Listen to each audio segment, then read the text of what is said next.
దేవుని కృప ఎంత విలువైనదో మనము ఈ లోకంలో జరుగుతున్న పరిస్థితులను మనము చూసినట్లయితే ప్రతిదినము ఏదో ఒక భయంకరమైన వార్త మన విశ్వాసాన్ని కూడా దొంగలించడానికి వాడు చేస్తున్న ఎన్నో ప్రయత్నాలు. కానీ దేవుడు మన పక్షంలో ఉండి మరొక ఆదివారాన్ని మనకు దేవుడు దయచేస్తాడు. ఆ కృపలు మనం ఉన్నాము. వాక్యం ధ్యానించిన ముందు, దేవుడు వాక్యాన్ని ధ్యానించిన ముందు పరిశుద్ధాత్మ దేవుడు ఈ పాట పాడమన్నాడు. ఈ పాట తర్వాత మన వాక్యంలో వెళ్దాము. నీ వాక్యమే నన్ను శ్రమ కోల్మిలో బ్రతికించుచున్నది. ఆ పాట మనం పాడుకున్నాం.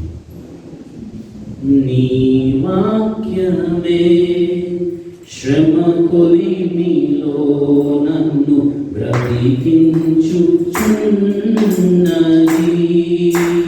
నీ వాక్యమే శ్రమ కొలిమిలో నన్ను బ్రతికించుచున్నది.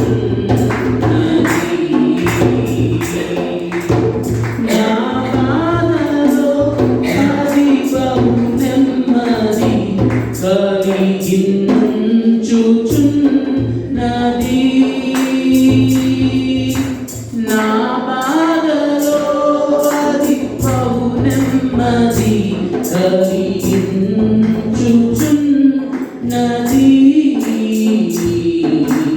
నీ వాక్యమే శ్రమ కొలిమిలో నన్ను బ్రతికించుచున్నది.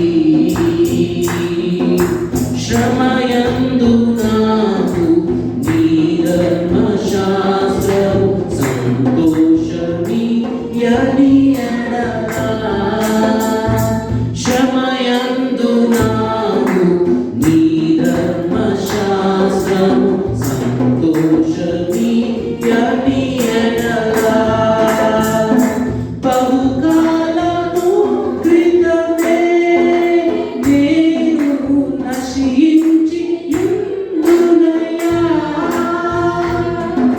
బహుకాలము క్రితమే నేను నశించి యుందునయ్యా. నీ ఆజ్ఞలను బట్టి ఆనందింతును. నీ ఆజ్ఞలను బట్టి ఆనందింతును. ప్రభు నీ వాక్యమే శ్రమ కొలిమిలో నన్ను బ్రతికించుచున్నది. నీ వాక్యమే శ్రమ కొలిమిలో బ్రతికించుచున్నది. నీ శాసనములే ఆలోచనాకర్తలై నన్ను నడుపుటమననా. నీ శాసనములే ఆలోచనాకర్తలై నన్ను నడుపుటమననా.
ఉన్నది.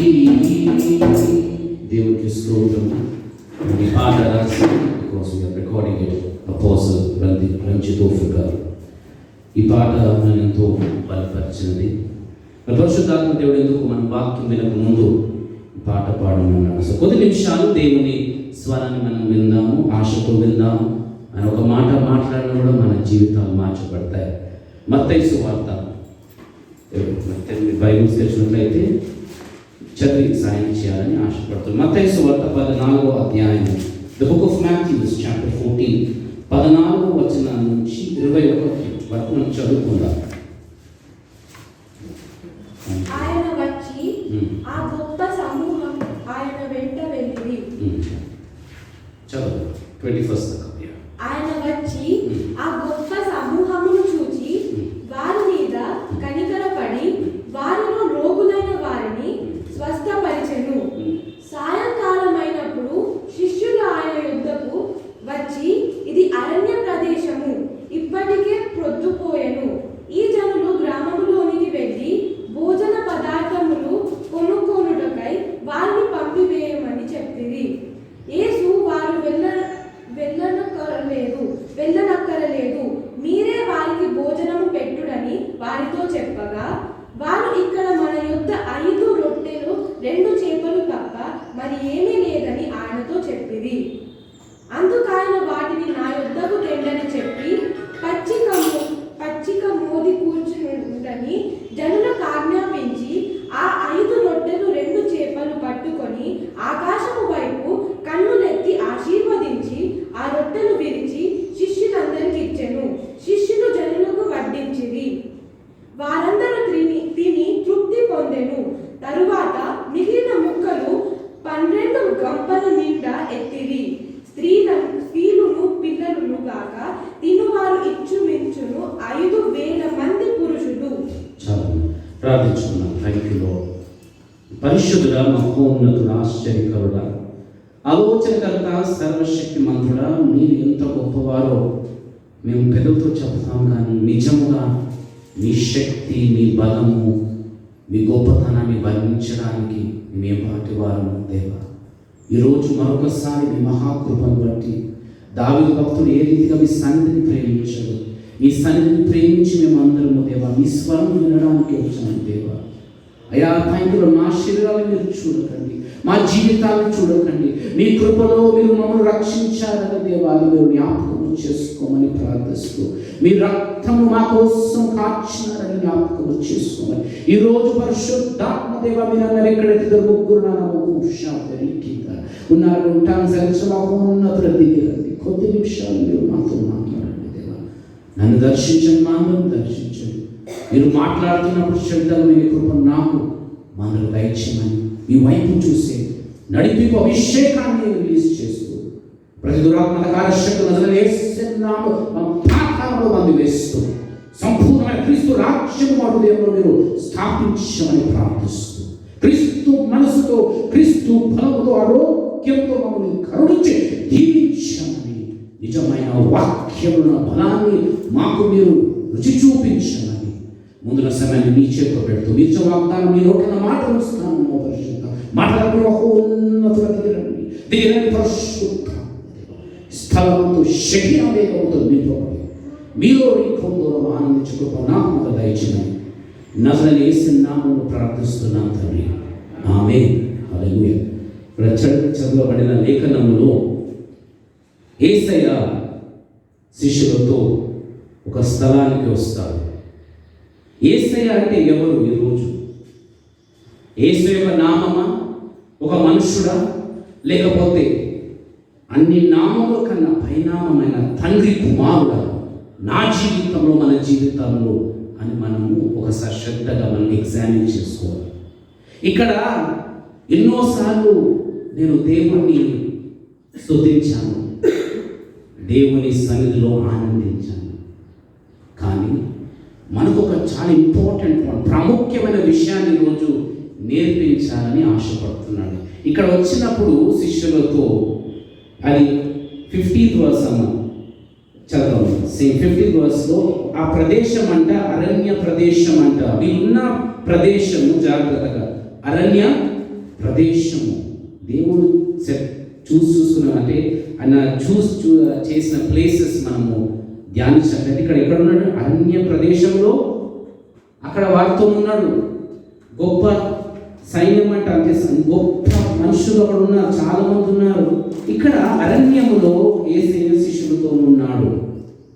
శిష్యులను ఎప్పుడు కూడా యేసయ్య ఆయనతో వెంట పెట్టుకొని తీసుకొని వెళ్తాడు. ఎందుకు అంటే ఆయన గురించి ఆయన వ్యక్తిపరచుకోవాలంటే ఆయన అసలు నిజంగా దేవుడి కుమారుడని చూపించాలని దేవునికి యేసయ్యకి ఆశ కలిగి ఉన్నది. Thank you. ఎప్పుడు కూడా దేవుడు సొంతగా అంటే గొప్ప కార్యాలు చేసి మ్యాక్సిమం శిష్యులని తీసుకొని వెళ్తాడు. మరి ఇక్కడ అరణ్య ప్రదేశంలో ఎంతో మంది వచ్చారంట. ఎందుకు వచ్చారండి? దేవుడి దగ్గర స్వస్థపరచబడడానికి. మరి ఇక్కడ థ్యాంక్ యూ 15 చదువు మరొకసారి. ఆ సమయమున యెరూషలేము నుండి శాస్త్రులను పరిసయ్యులు same chapter 15th verse. Matthew chapter 14 15th verse. సాయంకాలం అయినప్పుడు శిష్యులు ఆయన యొద్దకు వచ్చి, ఇది అరణ్య ప్రదేశము, ఇప్పటికే భోజన పదార్థములు కొనుక్కొనుటకై వారిని పంపివేసి వారికి భోజనము పెట్టుడని వారితో చెప్పగా, వారు ఇక్కడ మన యొద్ద 5 రొట్టెలు 2 చేపలు తప్ప మరి ఏమీ లేదని ఆయనతో చెప్పింది.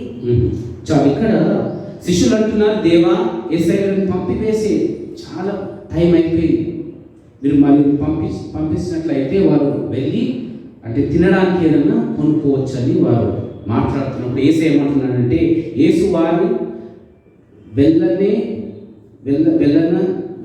వెళ్ళలేదు అంటే వెళ్ళొద్దు, అవసరం లేదు అంటున్నాడు దేవుడు. ఎందుకంటే మీరు వారికి భోజనము పెట్టండి వారితో చెప్పగా. అంటే ఇక్కడ శిష్యులు పరిస్థితులు చూస్తున్నారు, దేవుడు తండ్రిపై ఆనుకుంటున్నాడు.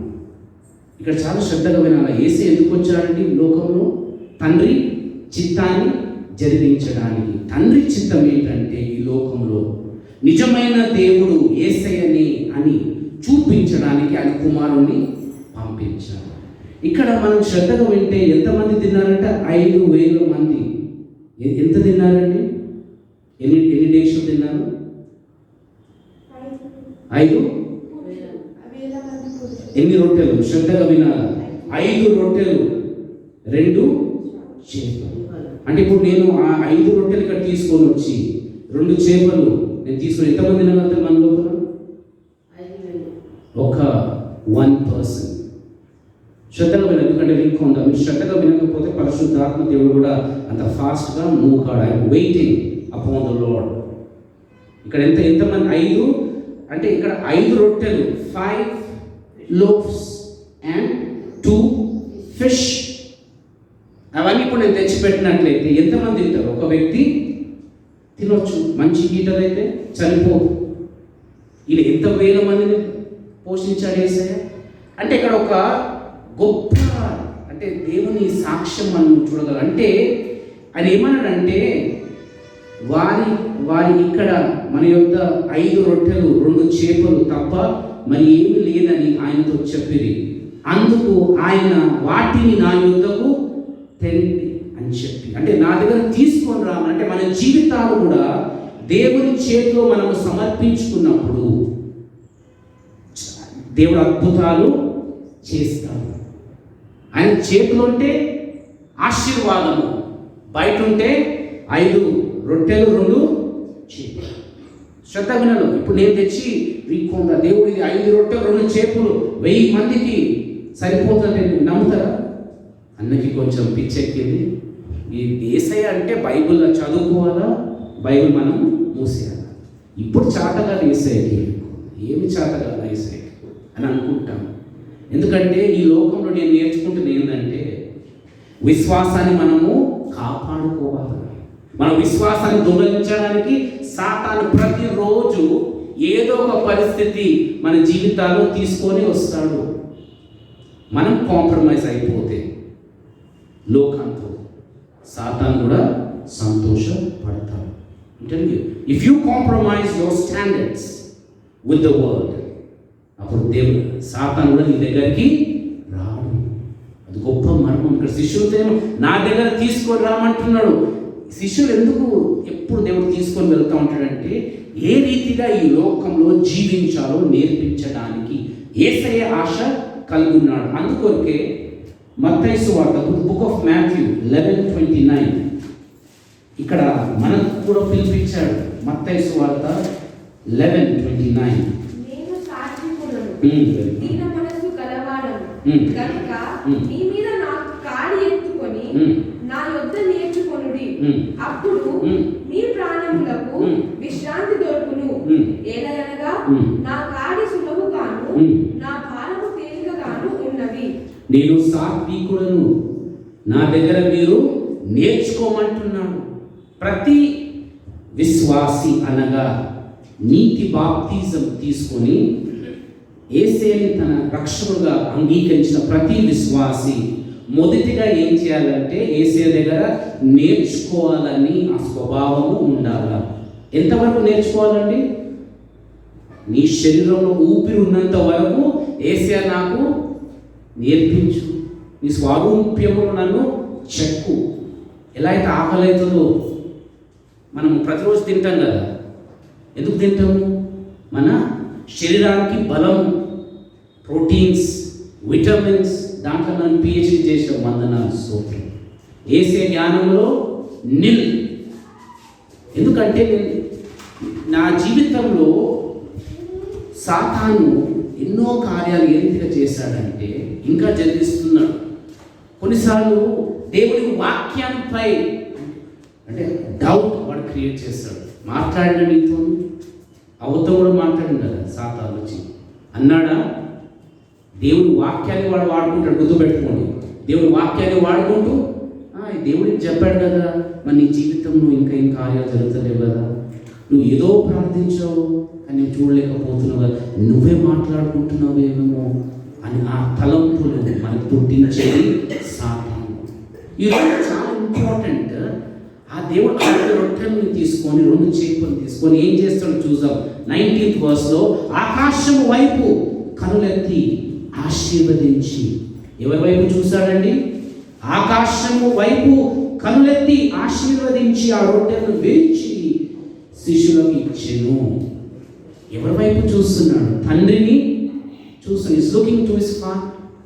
అందుకని పౌలు భక్తుడు ఏమంటున్నాడండి? యేసు వైపు నేను చూసి నా ఈ పోరాటాన్ని నేను కొనసాగిస్తున్నాను. ఆకాశం వైపు చూశాడంట. ఎంత గొప్ప! మనము థ్యాంక్ యూ లార్డ్. మన జీవితాలు రక్షించబడిన ప్రతి విశ్వాసి ఏం చేయాలంటే, దేవా థ్యాంక్ యూ లార్డ్, ఆ నిబంధనలో నేను ఉన్నానని అనుకో. రోమిలకు రాసిన పత్రిక బుక్ ఆఫ్ రోమన్స్ 6వ అధ్యాయానికి వెళ్దాము. ఇది మనం నేర్చుకోవాలి. ఎందుకంటే వ్యర్థంగా అయిపోతున్నాయి జీవితాలు. రోషం లేకుండా మనం జీవిస్తున్నాం. దేవుడు చేస్తాడు చేయడు అని ఆ కన్ఫ్యూజన్ మనం బ్రతుకుతున్నాం తప్ప, మాట పలకడము అన్ని కూడా పలుకుతారు యేసేవ దేవుడు అని. మనం రక్షణ పొందిన వారము, పరిశుద్ధాత్మ మనలో ఉన్న వారము. ఏ రీతిగా మనం జీవిస్తాం? దేవుడు ఆశ్చర్యకరుడని మనం నమ్ముతున్నామా? నా పరిస్థితి ఏదైనా ఉన్నప్పుడు దేవుడు నాకు ఒక మార్గం తెలుసు. రోమిలకు రాసిన పత్రిక 6వ అధ్యాయం 3-4 వచనం చదువుకుందాం. క్రీస్తు యేసులోనికి బాప్తిస్మం పొందిన మనమందరము ఆయన మరణంలోనికి బాప్తిస్మం పొందితిమని మీరెరుగరా?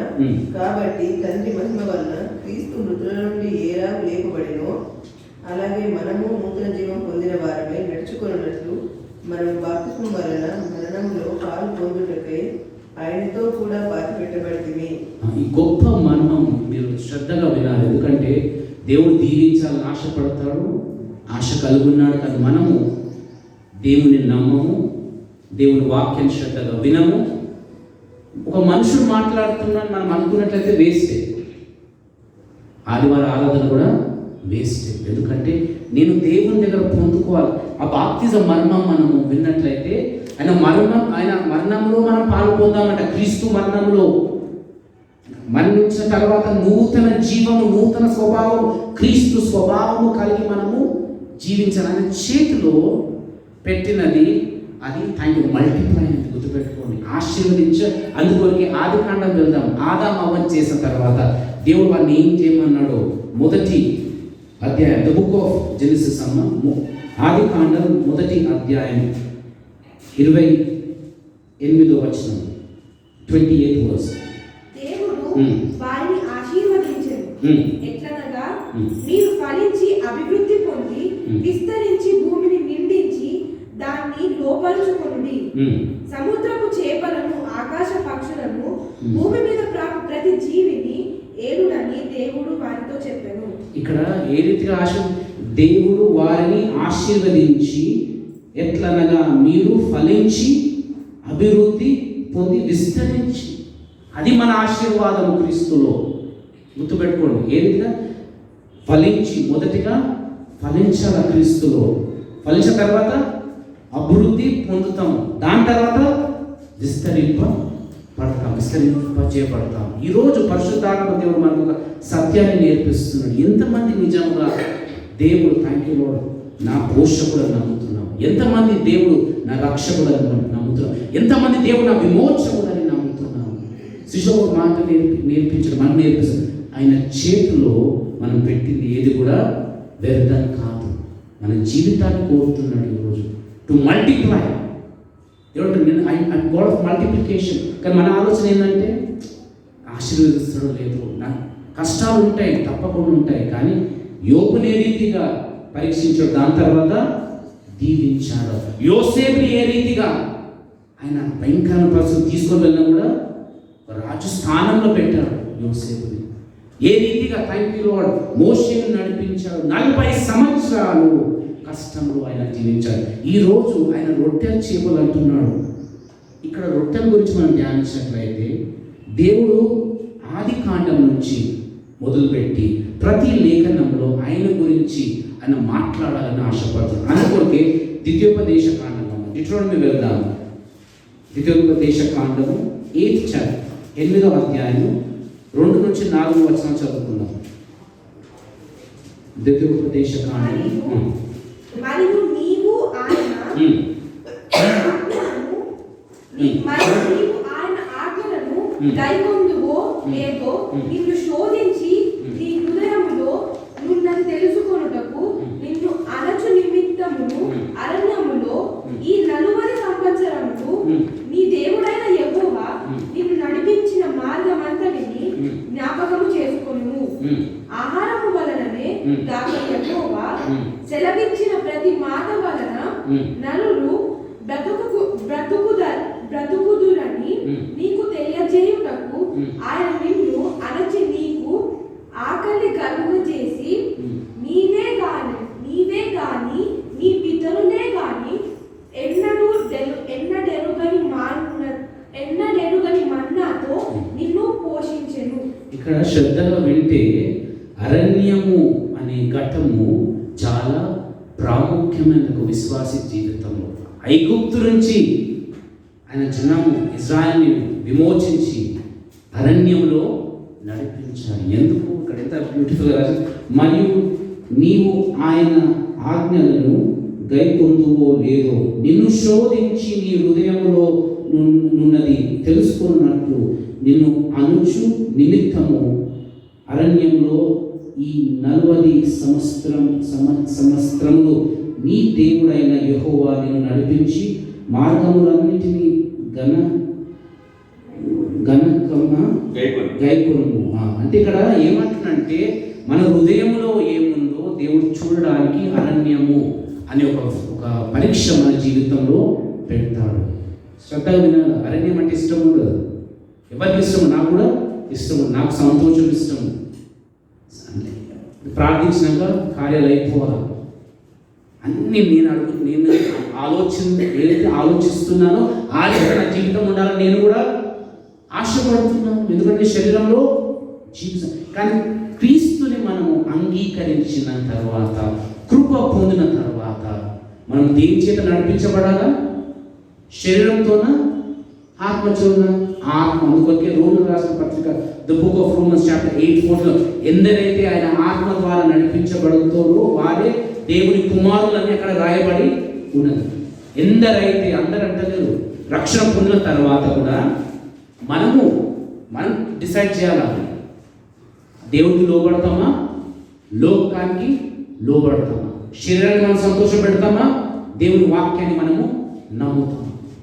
అరణ్యం అంట. ఎందుకు? మన హృదయంలో మనం అనుచుట కూడా మన అరణ్యంలో ఏమైపోతుందంటే, మనం ఏదైనా నమ్ముకున్నాం, నా ఆరోగ్యము, నా బలము, నా అందము, నా కాంటాక్ట్స్, నా ఇంకేదైనా కానివ్వండి, నా గవర్నమెంట్ జాబ్ అని అన్నీ కూడా ఒక స్ట్రోక్లో కొట్టే దేవుడు. ఎందుకు? Thank you lord. ఆయన నేర్పించడానికి, ఆయన నుంచి మనం వేరైతే మనం ఏది కూడా చేయలేము. ఈ రూల్ ఎవరికి అప్లికబుల్ తెలుసా? దేవుడు అంటున్నాడు, ఎవరైతే కృప పొందిన వారు, ఎవరైతే కృప పొందలేదో, యేసుని నమ్మలేదో, వారు లోకాల్లో బాగా సంతోషంగా జీవిస్తారు. దాని తర్వాత నరకంలో కళ్ళు ఓపెన్ చేసుకొని ఇంకా దానికి ఇంకేం ప్రేయర్ ఉండదు, ఫాస్టింగ్ ఉండదు, ఉపవాసం ఉండదు. ఇది కూడా క్లారిటీగా చెప్తున్నాడు దేవుడు. దేవుడు నమ్ముకున్న వారు ఎవరైతే నమ్మరు యేసుని, లోకంలో వాళ్ళు చాలా సంతోషపడతారు. ఎందుకు? వారికి ఇదే జీవితం. దాని తర్వాత నిత్య అగ్ని. మరి మనకు నిత్య జీవం కావాలా? లోకం కూడా కావాలి. ఎంత భయంకరమైన పరిస్థితుల్లో ఈరోజు దేవుడు అంటున్నాడు, నేను నిన్ను నీ తల్లి గర్భంలో రూపించక ముందే నేను నిన్ను ఎరిగి ఉన్నానని దేవుడు చెప్తున్నాడు. అంటే మన బ్రతుకు దినములు ఎన్నున్నాయో ఈ భూమి మీద దేవునికి తెలుసు. మనం ఏ పరిస్థితి ఏ రోజు మనం ఎదుర్కొంటామో దేవునికి తెలుసు. కానీ పరిస్థితుల వైపు చూడకుండా, దేవా నేను నా జీవితాన్ని నీ చేతిలో పెడుతున్నాను. ఏ రీతిగా అయితే ఈ 5 రొట్టెలు 2 చేపలు దీవించావు, 5,000 ప్రజల మనుషులను పురుషులు తిన్నారంట, పిల్లలు కాక ఎంతమందిని. అంటే ఆ రొట్టె కానీ అది దేవుణ్ణి సాదృశ్యం అక్కడ. ఎందుకంటే యోహాను 6వ అధ్యాయంలో, the book of John chapter 6, Yohanu 6వ అధ్యాయంలో దేవుడు మాట్లాడుతున్నాడు అక్కడ. Thank you Jesus.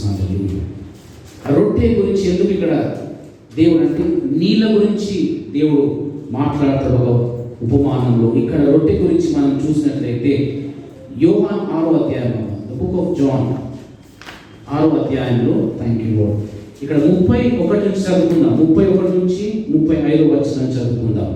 భుజించుటకు పరలోకం నుండి ఆయన ఆహారము వారికి అనుగ్రహించెనని వ్రాయబడినట్టు మన పితరులు అరణ్యంలో మన్నాను భుజించిరని ఆయనతో చెప్పింది.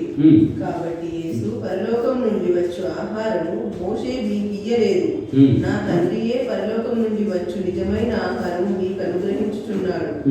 పరలోకం నుండి దిగి వచ్చి లోకమునకు జీవం ఇచ్చునది దేవుడు అనుగ్రహించు ఆహారమై ఉన్నదని మీతో నిశ్చయముగా చెప్పుచున్నానని వారితో చెప్పాను. కావున వారు, ప్రభువా, ఈ ఆహారం ఎల్లప్పుడూ మాకు అనుగ్రహించమని. అందుకు యేసు వారితో ఇట్లనెను, జీవాహారము నేనే, నా యుద్ధకు వచ్చేవాడు ఏ మాత్రము ఆకలి కొనడు, నా యందు విశ్వాసం ఉంచువాడు ఎప్పుడునూ దప్పికొనడు. మీరు నన్ను చూచి ఉండియు విశ్వసింపక ఉన్నారని మీతో చెప్పితిని. తండ్రి నాకు అనుగ్రహించు వారందరూ నా యుద్ధకు వత్తులు. చాలు. ఇక్కడ ఏమంటాడు స్పష్టంగా దేవుడు, మోషే మీకు ఆహారం ఇయ్యలేదు, నా తండ్రి ఆహారాన్ని ఇచ్చాడు. అంటే ఆహారం అంటే మనం ఎప్పుడు ఎక్కడికి వెళ్తామంటే మన శరీరం, ఇక్కడ ఆహారం మన ఆత్మకు. యేసయ్య ఆహారం మన ఆత్మకు. ఆదాం అవ్వ చేసిన తప్పు ద్వారా ఏమైపోయిందంటే ఆయన స్వరూప్యంలో వారిని చేశాడు. ఆ స్వరూప్యంలో ఉన్న పరిశుద్ధత ఆత్మ కూడా కోల్పోయినారు. అందుకోకే యేసయ్యని పంపించి లోకంలో ఆత్మను మరొకసారి దేవుడు జీవమైన స్థితిలో తీసుకొని వచ్చాడు. వినాలి, మోషే ఇయ్యలేదండి, నా తండ్రి ఇచ్చాడని, నేనే ఆ ఆహారం అంటున్నాడు. నన్ను తిన్నవారు వారికి ఆకలి ఉండదంట. మరి ఏది గురించి అంటే శరీరం గురించి అంటే ఆత్మలు మనం ఎప్పుడు కూడా అంటే మనకి ఆకలి ఉండదు. దేవుడి మన ఆహారం. ఈ మాటలు విన్నప్పుడు ఆయన శిష్యులు ఏమన్నారంటే, ఆ అధ్యాయంలో 60వ వచనం చదువుకుందాం. ఆయన శిష్యులు అనేకులు ఈ మాట విని, ఇది కఠినమైన మాట, ఇది ఎవడు వినగలడని చెప్పుకొనిరి. ఎవరంటున్నారు ఆ మాట? శిష్యులే. శ్రద్ధ వినాలి, అన్యులు కాదు, శిష్యులే. ఒక స్టాండర్డ్ ఉన్న వాళ్ళు. శిష్యులు అంటే దేవుడు అభిషేకించిన వారిలోనే కొంతమంది ఏమంటే చాలా కష్టమైనది, ఈయనను తింటామా, ఈయన శరీరం మేము తినాలనా అంటే ఎంత తొందరగా దేవుని వాక్యాన్ని కూడా సాతాను దొంగలిస్తాడు. ఈరోజు అంటున్నాడు, నేనే ఆహారం. అది ఒక సాదృశ్యం. ఈరోజు ఆ కార్యం ఎందుకు చేశాడంటే, నేను థ్యాంక్ యూ లార్డ్, కల్వరి శిలువలో చనిపోయిన తర్వాత, నా పనిని ముగించిన తర్వాత, ఈ లోకంలో థ్యాంక్ యూ లార్డ్, నేనే జీవాహారం అంటే నిత్య జీవము నేనే అని దేవుడు అక్కడ ప్రకటించడానికి ఒక గొప్ప కార్యము చేశాడు. ఒకటి మనం గుర్తుపెట్టుకోవాలి, కానా విహారంలో ద్రాక్షరసాన్ని బయట నుంచి తీసుకొని రాలి యేసయ్య, నీళ్ళని పొయ్యమన్నాడు. ఇక్కడ కూడా బయటికి వెళ్ళి తీసుకొని రావాలి. వాళ్ళ దగ్గర ఉన్న చేపల రొట్టెలను ఆయన చేతిలో తీసుకొని పరలోకం వైపు చూసి దాన్ని ఆశీర్వదించి వారికి ఇచ్చారు. ఏదైనా చూడండి, ఆయన గొప్ప కార్యం. బయట నుంచి ఉన్న దాంట్లోనే దేవుడు దీవిస్తాడు. గుర్తుపెట్టుకోండి, డోంట్ లుక్ అవుట్ సైడ్, బయటికి చూడకండి. మన జీవితాల్లో మనం ఉన్న ఉద్యోగం కానివ్వండి, వ్యాపారం కానివ్వండి, చేసిన ఏ పని కానివ్వండి, దాన్ని దీవించే దేవుడు. కానీ ఆయన వైపు చూస్తూ మనము జీవించాలా, ఆయన స్వరాన్ని మనము గౌరవించాలి. మన జీవితాలు వినడమే కాదు. యాకోబు 1:22 చదువుదామమ్మా. చాలా మంది లోకంలో దేవుడు వాక్యం వింటారు, కానీ వాక్యాన్ని ఒక చెవుతో విని ఇంకో చెవు నుంచి విడిచిపోతారు. ఆరాధన తర్వాత మన నోటి నుంచి ఏ మాటలు వస్తాయి? మీరు వినువారు మాత్రమే, మిమ్మల్ని మీరు మోసపుచ్చుకోకుండా వాక్య ప్రకారము ప్రవర్తించిన వారండి. అంటే మీరు మోసగించుకోకండి అంటున్నాడు దేవుడే. దేవుడు మోసగించాడు, మనము సొంతగా అంటే మనకు ఈ కార్యం అవుతుందా ఎప్పుడు గుర్తుపెట్టుకోండి, సీక్రెట్. ఎందుకంటే నన్ను కూడా దేవుడు చాలా బలపరుస్తుంది. అనుకున్న దేవుడు ఇది అవుతుందా అని అంటే దేవుడు నాకు చూపించాడు. ఎన్ని చేపలు, ఎన్ని రొట్టెలు, ఎంతమంది తిన్నారు. చాలా గుర్తుపెట్టుకోండి. చాలా అంటే మీరు జ్ఞాపకం చేసుకోవాలా. మీ జీవితాల్లో ఏ పరిస్థితులు మీరు వెళ్తున్నాయి ఈరోజు. మీరు అనుకుంటున్నారేమో అది చాలా కష్టమని, అసాధ్యమేమో మీరు అనుకుంటున్నారు, కానీ దేవుడు అంటున్నాడు నాకు సమస్తము సాధ్యమే. నమ్ముట నీ వలనైతే సమస్తము సాధ్యమే. శిష్యులు అనగా, నిజమైన విశ్వాసి అనగా క్రీస్తుతో నడవడం. ఏ రీతిగా నడుస్తామండి? 2 కొరింథీయులు, the book of 2 Corinthians chapter 5, 5వ అధ్యాయం 7వ వచనం. ఇది చదువుకుందాం. ఎందుకంటే ఇది మన జీవితాలు లేకపోతే, విశ్వాసము మన జీవితాలు లేకపోతే మనం దేవునికి ఇష్టలుగా మనము జీవించలేము. రక్షణ పొందిన తర్వాత మన జీవితాలు వ్యర్థంగా మనం జీవిస్తాము, ఆశీర్వదించబడము. ఎందుకంటే నువ్వు దేవుని సన్నిధిలో ఏ రీతిగా కూర్చుంటున్నావో, ఏ రీతిగా వింటున్నావో, ఏ ఆశగా ఉన్నావో, అది చాలా ప్రాముఖ్యం. ఇది అరణ్యములో నుంచి ఆశీర్వదించిన జనాంగము ఇజ్రాయెల్ ప్రజలు. మనం కూడా లోకము నుంచి వేరుపరచబడి నిత్య జీవములో ఆయన వెలుగులో మనల్ని స్థిరపరిచిన దేవుని ఆశీర్వాదములో మనం జీవించాలంటే మొదటిగా ఆయన పట్ల మనము ప్రేమ కలిగి జీవించాలా. శ్రద్ధ, భయభక్తులు కావాలా, విశ్వాసము కావాలా. పిరుగుతనం వస్తే విశ్వాసం అవుట్. గుర్తుపెట్టుకోండి. నేను అనుభవించి మాట్లాడుతున్నాను. నాకు కొంచెం భయం వచ్చినప్పుడు నా విశ్వాసాన్ని వాడు కంప్లీట్గా షేక్ చేశాడు. యేసయ్య అన్నాడు పేతురుతో, సాతాన్ని విశ్వాసాన్ని వాడు టెస్ట్ చేయాలని నన్ను అడిగాడు, కానీ నేను ప్రార్థించాను. ఎందుకంటే నీ విశ్వాసము నువ్వు కోల్పోకున్నట్లు మన విశ్వాసాన్ని దొంగలించడానికి. చదవమ్మా ఆ వాక్యాన్ని. క్రీస్తు ప్రేమ మమ్మును బలవంతము చేయుచున్నది. ఎలాగనగా అందరి కొరకు ఒకడు మృతి పొందెను కనుక అందరూ మృతి పొందిననియు జీవించు వారికి మీదట తమ కొరకు కాక తమ నిమిత్తము మృతి పొంది తిరిగి లేచిన వారి కొరకే జీవించుటకు ఆయన అందరి కొరకు మృతి పొందిననియు నిశ్చయముగా కొంచుంటారు. ఒకటమ్మా, ఇక్కడ శ్రద్ధ విన్నాం. మనం బ్రతుకు దినములు అన్నట్టు మీరు రిసీవ్ చేసుకుంటే మీరు దీవించబడతారు. లైట్ని తీసుకుంటే దేవుడి వాక్యము నీళ్ళ మీద పడి వ్యర్థము అయిపోతుంది. అంటే వెరీ ప్రొఫెటికలీ. ఎందుకంటే అందుకొరకే దేవుడు ఇంకా మాట్లాడుతున్నాడు. అందుకొరకే ద బుక్ ఆఫ్ సామ్స్, అక్కడ దేవుడు చేసిన మేలన్నిటినీ మీరు మర్చిపోదని అక్కడ స్పష్టంగా ఎందుకు రాయబడి ఉన్నదంటే, ఆయన చేసిన అద్భుత కార్యాలు మనం మర్చిపోతాము. సనగడము, దునగడము, అవిశ్వాసాన్ని పెంచుకుంటూ దేవుని వాక్యాన్ని మనం ప్రక్కన పెట్టి దేవుని వాక్యాన్ని మనము త్రోసివేస్తున్నాము. అది కాకుండా సామ్స్ 103 మొదటి 3 వచనం చదువుతున్నాం. కీర్తనలు. నా ప్రాణమా ఉమ్. యెహోవాను ఉమ్. సన్నుతించుము. ఉమ్. నా అంతరంగమునున్న సమస్తమా ఆయన పరిశుద్ధ నామమును నా సన్నుతించుము. నా ప్రాణమా యెహోవాను సన్నుతించుము. ఆయన చేసిన ఉపకారములలో దేనిని మరువకుము. ఆయన చేసిన ఉపకారములు దేనిని మరువకు. ఇఫ్ యూ అది మీరు అంటే ఎట్లా మనం ప్రతిరోజు ఉదయించబడినట్లయితే ప్రతిరోజు ఈ నాలుకను మనము సరిగా వాడతాము. దేవా నువ్వు నమ్మదగిన దేవుడు, నీకు అసాధ్యమైన ఒక్కటి కూడా లేదు. పరిస్థితి వైపు చూస్తే మాత్రం విశ్వాసము పని చేయదు. గుర్తుపెట్టుకో. అనారోగ్యత ఉంది శరీరంలో. నేను అడిగిన స్పష్టంగా దేవుడు చిన్నప్పటి నుంచి దేవా నాకు మంచి ఆరోగ్యం కావాలని.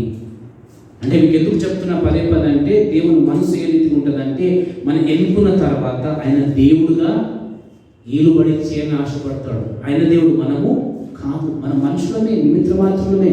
మన శరీరంలో ఊపిరి ఆయన ఉంచినందుకే మనము జీవిస్తున్నాము. మంచి ఆరోగ్యం అడిగినప్పుడు దేవుడు ఎన్నో పరిస్థితులు గుండా ఆ కుమారుడు చనిపోయిన తర్వాత కూడా నా ఆరోగ్యం మీద ఎఫెక్ట్ అయింది. షుగర్ నాకు ఇష్టం లేదు, అసలు నేను కాంప్రమైజ్ కాను.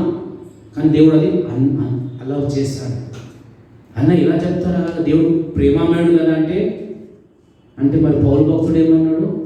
3 సార్లు ప్రార్థించాడంట ఈ ముళ్ళు తీసివేయమని. ఆయన శరీరం నుంచి ముళ్ళు తీయలేదు. దయతో మీరు శ్రద్ధగా వినాలా. ఎవరు రీకొంత శ్రద్ధగా వింటే దేవుడు కూడా ఆనందిస్తాడు. టైం పాస్గా వింటే దేవుడు వారిని పక్కన పెట్టేస్తాడు. అంటే లక్షల మంది, కోట్ల మంది ఉన్న క్రైస్తవ లోకంలో శద్రక్ మేషక్ అబేద్నెగో దమ్ము లేని వారు లేరు. దానియేలు వలె దమ్ము ఉన్నవారు లేరు. ఎలైజాకి చెలో చూసుకుందాము, నీ దేవుడా నా దేవుడా అని చెప్పే దమ్ము లేదు. వాళ్ళు పరిశుద్ధులు కాదండి. దేవుడు వాక్యము పరిశుద్ధమైనది. నిజమైన దేవుడు నాకు ఎందుకు చెప్తున్నానంటే ఆయన చిత్తాన్ని మనం గ్రహించలేము. ఎన్నో పరిస్థితుల్లో గుండా ఆయన ఒక కుమ్మరి వల్లే మనని షేప్ చేస్తూ ఉంటాడు. అనారోగ్యత ఇచ్చినా కూడా దేవానికి స్తోత్రం. చాలా బాధ అనిపించింది. సాతాను వాళ్ళ అనారోగ్యం గురించి నాతో మాట్లాడినప్పుడు నాకు బాధ అనిపించింది. దేవాన్ని అడిగినా కదా, దేవా ఇప్పుడు ఏది తిన్నా ఏది తాగాలని నేను ఆలోచించుకుంటా చేయాలా చెప్తున్నా అంటే అని అన్న మైక్ దొరికింది కదా. అది మైక్ ఎవరైనా మాట్లాడతారండి. ఎన్ని గంటలు మాట్లాడి ఎన్ని వ్యర్థమైన మాటలు నేను మాట్లాడినా ఆ లెక్క నేనే చెప్పుకోవాలా. ఇక చర్చ్తోనే అక్కడ ముందు తీసుకుపోయి న్యాయపీఠం మీద ఒక్కరిని తీసుకుపోయి ఇలా పెట్టిస్తారు. అక్కడ భర్తతో రామ్ హస్బెండ్ వైఫ్ రామ్ పేరు పిలిస్తే మనము నిలబడాలి. నిలబడ్డ తర్వాత నేనంటే దేవా ఇంత లెక్క నేను చెప్పుకోలేను, నీ కృపలో మమ్మల్ని భద్రం. ఎందుకు చెప్తున్నట్టు ఈరోజు దేవుని చిత్తము విశ్వాసం మన జీవితాల్లో. విశ్వాసం ఉంటే ఆ కొండను కూడా మనము పడివేయొచ్చు. అంత శక్తి మన విశ్వాసం. కానీ విశ్వాసము వాక్యంపై ఉండాలి. ఈరోజు ఎందుకుంటున్నాడు దేవుడు, నువ్వు పరిస్థితులను చూస్తున్నావేమో, నీ ఆరోగ్యం చూస్తున్నావేమో, లేకపోతే థ్యాంక్ యూ లార్డ్ నేను అడిగిన నాకు ఇయ్యలేదే దేవా అంటున్నావు. అంటే నేను ఏదో అడిగినా అంటే దేవుని కోసం జీవించాలంటే ఈజీ కాదు. గుర్తుపెట్టుకోండి. నటనతో జీవించవచ్చు యేసయ్య కోసం. లోకాన్ని లోకము శబాష్ అనుకుంటూ ఈ నాకతో యేసయ్య శబాష్ అనుకుంటూ బ్రతికే వాళ్ళు ఎంతోమంది. నిజంగా యేసు భక్తులు అనగా సిల్వ మోసుకొని చంపిన థ్యాంక్లో పర్వాలేదని ముందుకు వచ్చేవారే యేసు శిష్యులు. గుర్తుపెట్టుకోండి. స్టెఫనస్తో రాళ్ళతో కొట్టిందంట, దేవుడు రాలేదు, ఆయన రాసి పెట్టాడు. జాన్ ద బ్యాప్టిస్ట్ తల తీసివేశారు, దేవుడు రాలేదు. పౌలు భక్తులు ఎలా చనిపోయిన మనకు తెలుసు. పేతురు దేవుడు రాలేదండి, కాపాడలేదు. ఒకడు పుట్టిస్తే చనిపోయే దేవుడు ఒక రోజు ఉంటుంది, అది సత్యం, సర్వసత్యం. కానీ ఇలా మరణించడం కాదు ముఖ్యము, దేవుని చిత్తం జరిగించాలి. ఆ దేవుని చిత్తం నీ మరణం ఉన్నా కూడా సంతోషమే. అది శిష్యులకు ఉండే లక్షణం. ఎందుకంటున్నట్టు ఈరోజు నా చేతుల జీవితాన్ని పెట్టమంటాడు. Surrender your life to me. ఏ రీతిగా ఏమి లేదో దాన్ని మల్టిప్లై చేశాడు, మిమ్మల్ని కూడా మల్టిప్లై చేయాలని ఆశ. If you obey to the voice of God, God doesn't like hypocrisy చెప్తుంది. అంటే ఒక వేషధారణ దేవునికి ఇష్టం లేదు. నిజంగా బీ ఫ్రీ, బీ ఓపెన్. సంఘం అంటే దేవుని సన్నిధి, సంఘం అంటే దేవుని స్తుతించడం, ఇష్టపడే సంఘం. దేవుని కోసం జీవించాలి. లోకంలో ఎంత భయంకరమైన ఓమిక్రాన్ థర్డ్ వేవ్ స్టార్టెడ్, ఎంతోమంది చనిపోతున్నారు, కుటుంబాలు మరొకసారి భయంకరమైన పరిస్థితులు ఉన్నాయి. కానీ దేవుడు మనం కాపాడుతున్న, మన పరిశుద్ధం కాదు, మన జీవితాలు ఇంకా దేవుడి చిత్తము ఇంకా ఉంది, జరిగించే పనులు ఇంకా ఉన్నాయి. శ్రద్ధగా వినాలా, ప్రతి నిమిషం సీరియస్గా ఉండాలా, టైం వేస్ట్ చేయదు. ఆదివారం వస్తున్నావు, ఆరోగ్యం ఉంటే తప్పకుండా రావాలా. That is what I asking. నీ ఉద్యోగం కన్నా ముందు దేవుడి సన్నిధి ఇంపార్టెంట్. నీ లాగిన్ టైం ఎక్కడ ఉద్యోగంలో 7 గంటలకి వస్తే 8 o'clock వస్తే ఊరుకుంటారా? కట్ చేస్తారు జీతం. నాకు కట్ చేస్తారు, నా భార్య కూడా కట్ చేస్తారు, స్వైప్ చేయాలి. That is the rule of the world. దేవుని సన్నిధిలో లేవా, పద్ధతులు లేవా, మర్యాదలు లేవా, సమయానికి రాలేమా అంటే ఆయన చెప్తున్నాడు. ఎందుకంటే ఆయన దీవించడానికి రెడీగా ఉన్నాడు, మల్టిప్లై చేయడానికి రెడీగా ఉన్నాడు. కానీ మనము నమ్మాలా, దేవా నీకు అసాధ్యమైనది ఒక్కటి కూడా లేదు. ఆ విశ్వాసంతో ముందుకు వెళ్తాం. దేవుడు చేస్తాడా లేదా ఆయన మీద, కానీ మన విశ్వాసాన్ని మనము కాపాడుకుంటాం. ఇది ఒక వచనం చదువుకుందాం. 2 తిమోతి 4వ అధ్యాయం 7వ వచనం. ఇది సాక్ష్యము, పౌలు భక్తుడు తిమోతికి ముందు చెప్తున్న సాక్ష్యము. అంటే ఆయన ఆనందించలేదు, పోరాడినంట. ఒక మంచి పోరాటాన్ని నేను పోరాడాలని చెప్తున్నాను. The book of 2 Timothy chapter 4 and verse 7. మంచి పోరాటం పోరాడితిని, నా పరుగు కడముట్టించితిని, విశ్వాసం కాపాడుకుంటుని. ఏమంటారు? విశ్వాసాన్ని కాపాడుకుంటుని. ప్రతి విశ్వాసి గుర్తుపెట్టుకోవాలా, you must protect your faith. నీ విశ్వాసాన్ని నువ్వే కాపాడుకోవాలి, వేరే కాపాడుకోలేడు. దయచేసి ఎందుకు కాపాడుకున్నాడంటే ఆయనను కూడా విశ్వాసాన్ని నుంచి పడివేయడానికి సాతాను ట్రై చేశాడు. అందుకొరకు అంటాడు రోమిలకు రాసిన పత్రికలో, దాన్ని ఏది కూడా దేవుని ప్రేమ నుంచి దాన్ని సపరేట్ చేయలేదు. ఏ పరిస్థితి ఆయన లిస్ట్ చూస్తే, పౌలు భక్తుల లిస్ట్ చూస్తే, అరే ఎంత గుండె కదా ఫెయిల్ అయిపోతుంది, హార్ట్ అటాక్ వస్తుంది మనకి. ఇన్ని దెబ్బలా, ఇన్ని అవమానాలా, ఇన్నిసార్లు నువ్వు చనిపోవడం, ఆ దగ్గరకు వచ్చి దేవుడు కాపాడాడు. అంటే మన జీవితాల్లో కష్టాలు ఉంటాయి, నష్టాలు ఉంటాయి, మనల్ని తోసివేసే ప్రజలు ఉంటారు, మనల్ని వాడుకొని పక్కన పెట్టి అన్నీ ఉంటారు. కానీ దేవుడు మాత్రము మన శాశ్వతమైన ప్రేమతో మనల్ని ప్రేమిస్తాడు. ముదివి వచ్చే వరకు నేను నిన్ను ఎత్తుకుంటాను. ఆ కృపలో ఉన్నాను. కృప పొందిన తర్వాత దేవుడు నిజంగా నీ దేవుడు అని నమ్మినట్లయితే నీ జీవితంలో, నా జీవితం తప్పకుండా అద్భుతాలు చేస్తాడు. గుర్తుపెట్టుకోండి, ఎప్పుడు చేస్తాడో నాకు తెలియదు. ఆయన సమయంలో సమస్తాన్ని అద్భుతంగా చేసే దేవుడు. ఆయన సమయం ప్రకారం ఆయన నడుస్తాడు, మన సమయం ప్రకారం నడవడు. ఈరోజు కాదు, దేవుడు మనతో మాట్లాడు. ఏ రీతిగా దేవుడు ఆకాశం వైపు చూసి దీవించి వారికి ఇచ్చాడు. 5,000 మంది తిన్నారు. దేవుడు అంటున్నాడు, నీ జీవితాన్ని ఇచ్చినట్లయితే, సమర్పించుకున్నట్లయితే, విశ్వాసముతో, కృతజ్ఞత భావముతో దాన్ని మల్టిప్లై చేయబోతున్నాను. Take it as a word. దేవుడి వాక్యాన్ని దీవించినాక కొద్ది నిమిషాలు బల్లో మనం పాలు పొందక ముందు మరి ఏ రీతిగా థ్యాంక్ యూ లార్డ్. అరణ్యము అది చాలా ప్రాముఖ్యమైన ఘటము. ఒక విశ్వాసి జీవితంలో ప్రయాణించేది, అనుభవించేది అరణ్య యాత్ర. అరణ్య యాత్రలో కష్టాలు ఉండొచ్చు, నష్టాలు కావచ్చు, ఆరోగ్యము క్షీణించిన, థ్యాంక్ యూ, మనకి ఏ నిరీక్షణ లేదని మనం అనుకున్నా అక్కడనే థ్యాంక్ యూ లార్డ్, దేవుడు గొప్ప కార్యం జరిగిస్తాడు. నమ్ముట నీ వలనైతే సమస్తం సాధ్యం. దేవుడు మనం పిలుస్తున్నాడు, నా వైపు చూడు కుమార్తె, నా వైపు చూడు కుమార్తె.